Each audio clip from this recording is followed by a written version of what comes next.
Très tôt, le dimanche matin, elles se rendirent au tombeau, apportant les huiles parfumées qu'elles avaient préparées. Elles trouvèrent la pierre roulée devant le tombeau, et quand elles entrèrent, elles s'aperçurent que le corps du Seigneur avait disparu. Écoutez, la pierre était roulée. Nous sommes entrés. Il n'y avait plus rien, plus de corps. Plus de corps? Comment est-ce possible? Et 2 hommes sont apparus, des anges tout brillants, comme le soleil. Et ils ont dit, pourquoi cherchez-vous le vivant parmi les morts? C'est vrai. Oui, c'est vrai. Oui, croyez-nous. Allez voir vous-même. Le tombeau est vide. Notre Seigneur n'est plus là. C'est vrai, Pierre. Il faut nous croire.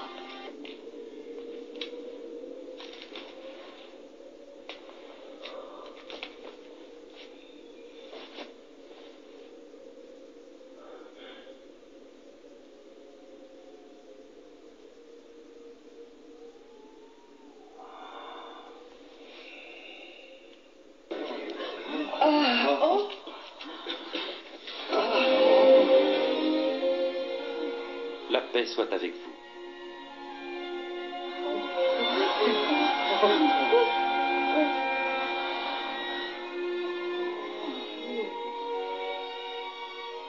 Pourquoi êtes-vous troublés?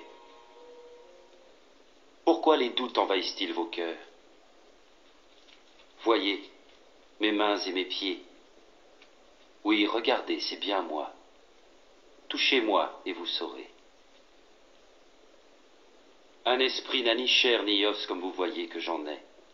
Ce sont les choses dont je vous parlais lorsque j'étais encore avec vous. Que tout ce qui était prédit sur moi dans la loi de Moïse, dans les écrits des prophètes et les psaumes devait s'accomplir. C'est ce qui était écrit. Le Messie devait souffrir et ressusciter des morts après 3 jours.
Je dois retourner en ville pour le dire aux autres. Viens avec nous.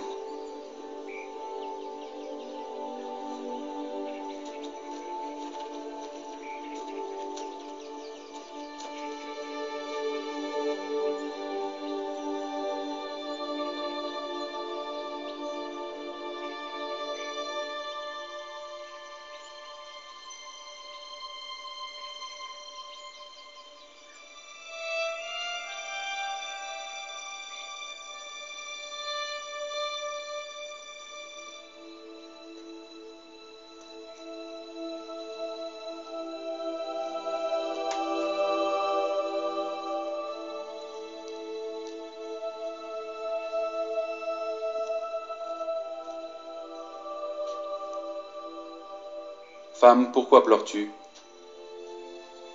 Qui cherches-tu? Seigneur, si c'est toi qui l'as emporté, dis-moi où tu l'as mis, et alors je le prendrai.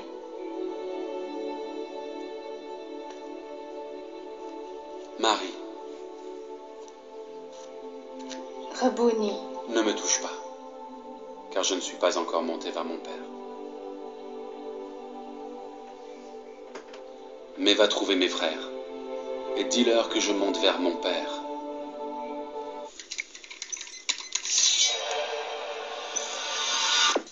Contrairement à l'idée largement répandue et reprise en chœur par les médias, la résurrection de Jésus n'est pas un récit qu'il faudrait se contenter de croire en faisant un saut irrationnel dans le vide. Mais c'est un fait historique attesté et confirmé de multiples manières. L'approche historique comporte plusieurs aspects. En voici un premier. Une analyse des faits amène obligatoirement la question cruciale suivante. Comment une poignée d'hommes et de femmes, le petit groupe des disciples de Jésus, a-t-il pu avoir un tel impact sur son entourage alors que Jésus venait d'être mis à mort? Ils viennent de suivre Jésus pendant 3 années après avoir tout quitté et subitement leur leader est arrêté, jugé et même mis à mort publiquement par les Romains. Leur situation est une catastrophe totale et ils sont complètement anéantis par le chagrin et la déception. Ils ont suivi Jésus, ils ont cru en lui et maintenant il est mort. Mort et enterré. Tout ce qu'il leur a annoncé est définitivement par terre. Pourtant, quelques jours plus tard, ce petit groupe surgit en ville et convainc des milliers de Juifs de Jérusalem, eux qui ont été témoins de la crucifixion, que Jésus est vivant et qu'il est ressuscité d'entre les morts. C'est totalement invraisemblable. En quelques semaines, il retourne toute la ville de Jérusalem, puis des environs. En une vingtaine d'années, en dépit d'atroces persécutions, une communauté chrétienne enthousiaste se développe en Israël. Et en 50 ans, malgré les terrifiantes persécutions romaines, son expansion fait trembler tout l'Empire jusqu'à Rome. Et comment ces chrétiens ont-ils progressé? En proclamant au prix de leur vie que Jésus était ressuscité. Et ses disciples auraient proclamé la résurrection tout en sachant depuis le début que c'était un mensonge? Cela n'a pas de sens. Et comment, en quelques jours, des milliers de Juifs de Jérusalem, farouchement attachés à leur religion depuis des millénaires, ont-ils pu accepter la résurrection de ce Jésus, en devenir à leur tour ses disciples et se mettre eux aussi à propager cette incroyable nouvelle? Et il ne faut pas oublier qu'ils ont été présents au moment des faits. Ils savent avec certitude que Jésus a réellement été crucifié parce que cela a été fait publiquement, à Jérusalem, au beau milieu des festivités de la Pâque juive. Qu'ils se mettent à proclamer sa résurrection quelques jours plus tard est un non-sens historique si la résurrection n'a pas eu lieu. Et de plus, cet événement capital va dorénavant dominer toute leur vie, ce qui signifie pour eux la radiation de la communauté juive, le rejet de leur famille et la persécution, alors qu'ils pourraient rester tranquilles et continuer leur vie comme avant. La seule explication à cette adhésion de masse, à cet engagement total au péril de leur vie, est qu'ils ont eu des preuves certaines de cette résurrection. Bonjour à tous. Bon, là je vous fais une petite vidéo pour vous parler de la résurrection du Christ. Comme nous le savons, le dogme religieux du christianisme repose essentiellement sur l'épisode de la crucifixion du Christ et de sa résurrection.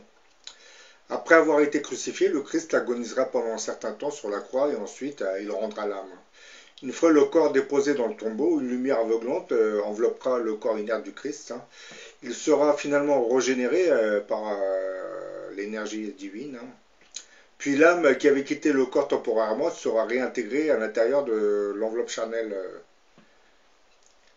Pourquoi Dieu avait-il programmé cet épisode de la résurrection? Lorsque le Christ fut arrêté puis lynché par la foule juive, les disciples ne comprenaient pas ce qui se passait réellement. Comment l'envoyé de Dieu, le Messie sauveur de l'humanité, pouvait-il être traité de la sorte?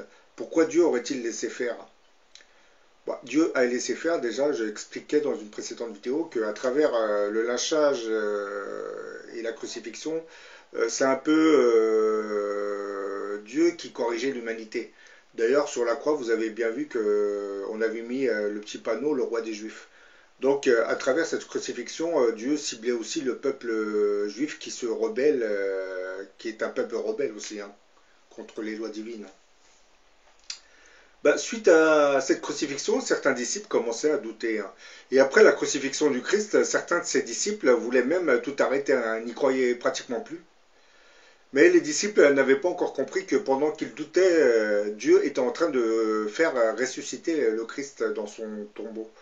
Et en voyant à nouveau le Christ bien vivant, les disciples seront convaincus à ce moment du caractère divin de la mission du Christ.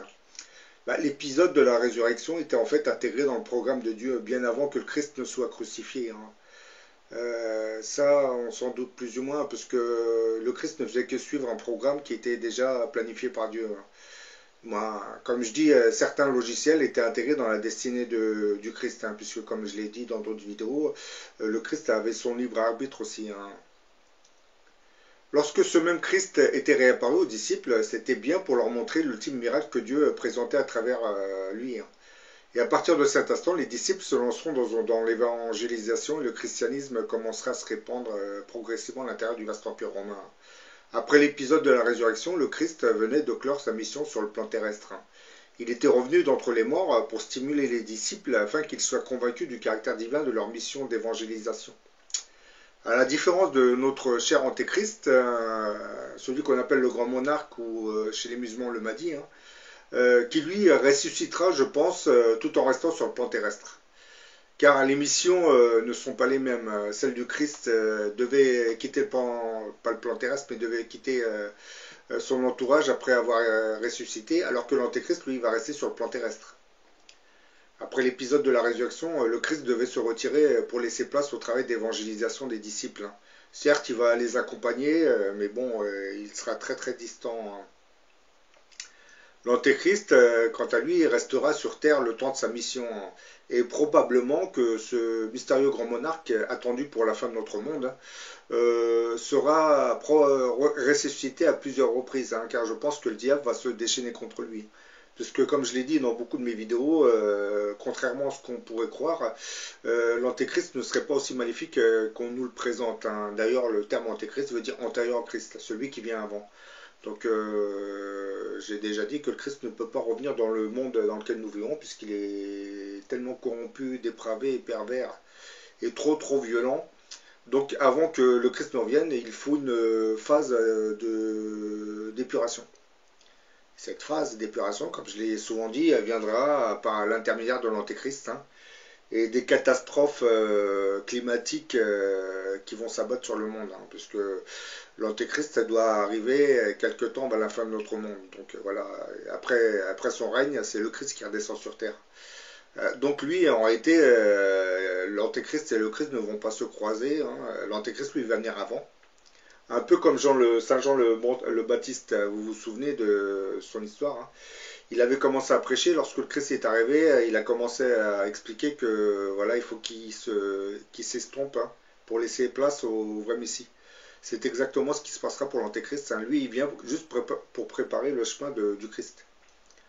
Certes, il va mener des guerres, hein, parce que vous savez très bien que le monde dans lequel nous vivons est contrôlé par les forces du mal, hein. Les religieux le disent très bien, ce monde est dirigé par le prince des ténèbres. Mais bon, je vous ai fait cette petite vidéo pour vous expliquer que la résurrection du Christ était déjà intégrée dans le programme, hein, C'est pour ça, lorsque le Christ était né, c'était déjà enregistré, hein. D'ailleurs, j'ai dit dans une précédente vidéo, le père biologique du Christ, qui s'appelait Joseph, était charpentier, donc il travaillait le bois. Déjà, juste à travers le métier, on connaissait l'avenir tragique du Christ. Quand je dis tragique, entre parenthèses, parce que bon, il a ressuscité, hein, donc il n'est pas vraiment mort. Du côté musulman, on n'accepte pas cette crucifixion. Je pense que pourquoi on ne l'accepte pas, c'est que le prophète ne pouvait pas dire à ses disciples que le Messie Jésus-Christ a été lynché, maltraité, flagellé, puis crucifié et tué. Le prophète Mahomet, qui lui-même était un envoyé de Dieu, ne pouvait pas se permettre de dire que ce Christ avait été crucifié comme un simple mortel.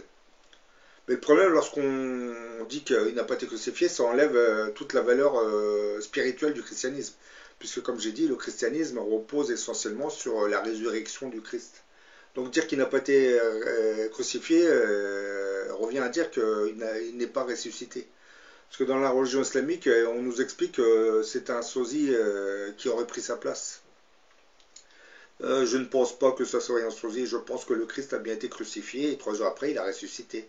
D'ailleurs lui-même l'a expliqué que dans la Bible de l'Ancien Testament, beaucoup de prophètes avaient annoncé sa venue et puis elles avaient expliqué qu'il ressuscitera d'entre les morts. Donc c'était déjà écrit dans l'Ancien Testament. Mais bon, lorsque le prophète Mahomet a dit que c'est un sosie qui l'a remplacé, c'était pas pour dénigrer le christianisme. C'était un peu une stratégie pour commencer à attirer les fidèles vers lui. Parce que, comme vous le savez, le prophète Mahomet, c'est tout comme Jésus-Christ, hein, les deux étaient mandatés par le Créateur des mondes. Donc, autour d'eux, il y avait une équipe d'anges qui travaillait pour que le dogme religieux qu'ils allaient créer se répande assez rapidement. Parce que ceux qui disent que, oui, parce que vous savez comment ça se passe, hein, à un niveau nationaliste, les chrétiens pensent que le Christ est le meilleur des messies, les musulmans pensent que c'est le prophète Mahomet, hein. Les juifs, bon, les juifs ils pensent à la finance, mais bon, j'ironise bien entendu. Les juifs, eux, c'est Moïse. Donc chacun croit que son messie ou son prophète sera le meilleur, mais non, faut vous dire une chose, c'est que ça soit Moïse, que ça soit le Christ ou que ça soit Mahomet, les trois travaillent pour le Créateur des mondes, ils travaillent pour le même Dieu, vous savez, hein, c'est vous, à travers votre nationalisme, vous avez tendance à séparer les uns des autres. Non, non, ils sont, par exemple, le Christ est apparu, il a accompli une mission bien précise. 7 siècles après, ben, c'est un autre programme ordonné par Dieu qui a été, qui s'est concrétisé sur terre à travers le prophète Mahomet. Ben, après le prophète Mahomet, ben, des prophètes, il n'y en aura plus. Le seul qui va revenir, c'est le Christ. D'ailleurs, je ne comprends pas pourquoi les Juifs veulent reconstruire le 3e temple, eux qui ont crucifié le Christ. Je ne sais pas, parce qu'ils disent qu'ils veulent reconstruire le 3e temple en attente de l'arrivée du Messie. Mais le seul Messie qui va revenir, c'est le Christ. Et puis ils l'ont crucifié, ils ne le reconnaissent même pas. Donc c'est vraiment se moquer du monde, hein. D'ailleurs, il se moque réellement du monde, puisque les gens ne connaissent pas réellement l'histoire de ce temple de Jérusalem. D'ailleurs, c'est pour cette raison que dans certaines de mes vidéos, je vous explique ce qui s'est passé pour ce temple. C'est suite à l'hypocrisie des Hébreux, ben, Dieu a détruit à 2 reprises le temple. Et oui. Ben, après le prophète Mohammed, le seul qui va revenir, hein, c'est Jésus-Christ. Mais avant le retour du Christ, comme je l'ai dit, ben, on aura l'Antéchrist. Hein. Celui qui vient avant. Lui, logiquement, c'est un peu une phase intermédiaire. Hein. Lui, il va nous préparer au retour du Christ. Parce qu'après le passage de l'Antéchrist sur notre planète, on saura que le Christ approchera de notre planète. Parce qu'il sera doté d'un pouvoir qui se rapprochera beaucoup de celui de Moïse. Hein. Je vous l'ai dit dans une précédente vidéo, il y a même de fortes probabilités pour que ce grand monarque, alias le Mahdi, qu'on appelle l'Antéchrist, hein,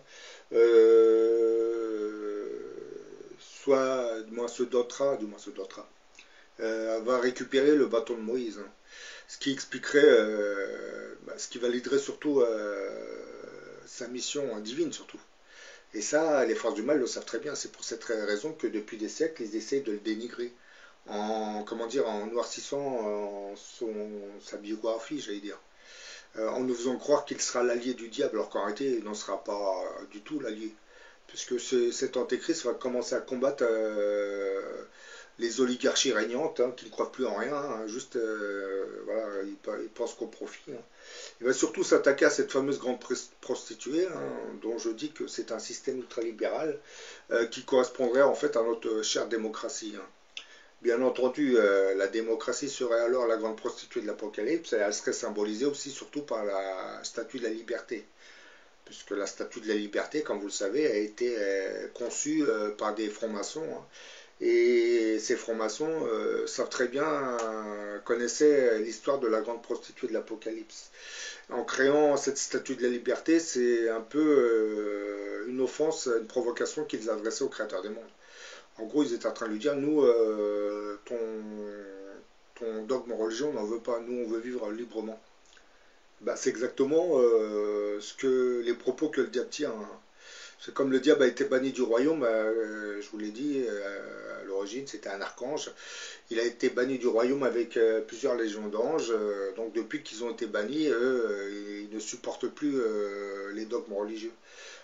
Ils ont été chassés parce qu'ils ont refusé le projet de Dieu. Et bon, le diable, si vous l'entendez, oui, bon, on n'était pas obligé d'obéir. Pourquoi il nous a obligés à obéir? Bah oui. C'est le créateur des mondes. Il faut se dire une chose, que le diable lui-même, qui est un archange, avait été créé par Dieu. Donc il fallait qu'il obéisse au créateur des mondes. Bon, j'en ai fini avec cette vidéo, parce que la thématique, c'était la résurrection du Christ. Hein. Là, je mets un peu dans plusieurs directions. Hein. Je vous dis à la prochaine pour une autre vidéo.